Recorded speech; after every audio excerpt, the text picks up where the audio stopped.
ఇటీవలే కేంద్ర ప్రభుత్వం Tollywood senior hero megastar Chiranjeevi గారికి పద్మవిభూషణ్ ప్రకటించిన సంగతి మనకందరికీ తెలిసిందే. ఈ నేపథ్యంలో ఓ ఆసక్తికర అంశం తెరపైకి వచ్చింది. మెగాస్టార్ చిరంజీవి గారిని ఉత్తరప్రదేశ్ నుంచి రాజ్యసభకు పంపించాలన్నది బీజేపీ ప్రణాళిక అంటూ ప్రచారం గట్టిగా జరుగుతున్న విషయం మనకందరికీ తెలిసిందే. త్వరలో 15 రాష్ట్రాల్లో రాజ్యసభ ఎన్నికలు జరగనుండగా ఒక్క ఉత్తరప్రదేశ్లోనే 10 రాజ్యసభ స్థానాలు ఖాళీ అవుతున్నాయి. తెలంగాణ బీజేపీ నేత డాక్టర్ లక్ష్మణ్ యూపీ నుంచి రాజ్యసభకు వెళ్లారు.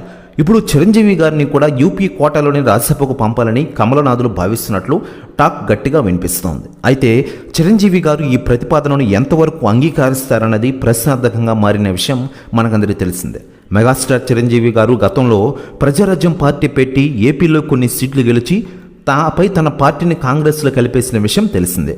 యూపీఏ హయాంలో చిరంజీవి గారు కేంద్ర పర్యాటక శాఖ మంత్రిగా పనిచేశారు.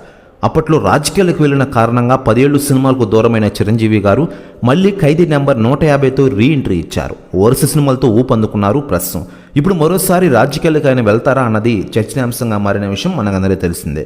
ఇక ఇదిలా ఉండగా మెగాస్టార్ చిరంజీవి గారికి తాజాగా కాంగ్రెస్ చీఫ్ రాహుల్ గాంధీ గారు ఫోన్ చేశారట. ప్రస్తుతం విషయాలను గురించి ఇరువురు ముచ్చటించుకున్నారట.